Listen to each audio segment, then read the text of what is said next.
Nagkaroon po ako ng cyst sa aking dibdib na talagang nagdulot po ng matinding takot at kaba sa akin. Ako po si Maria Teresa Camantigue, 45 years old, from Cavite City. Sa simula, akala ko simpleng sakit lang yung nararamdaman ko.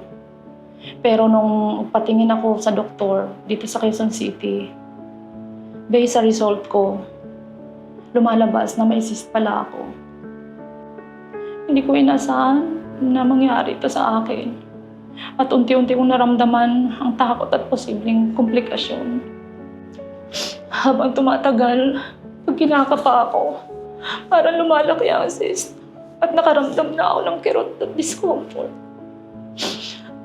Araw-araw akong nag-aalala sa kalagayan ko at halos hindi na makatulog sa kaiisip kung ano ang dapat kong gawin.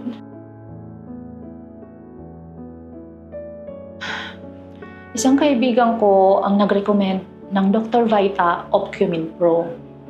Sabi niya, marami na itong natulungan na may katulad kong problema. Kaya naisip kong subukan.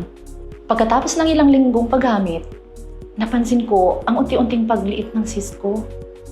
Mas naging magaan ang pakiramdam ko at bumalik ang sigla ko. Sobrang laki ng tulong ng Dr. Vita Opcumin Pro sa kalusugan ko. Salamat talaga sa kaibigan ko na nag-introduce ng Dr. Vita Opcumin Pro sa akin. Hindi ko nga alam kung anong gagawin ko kung wala ito.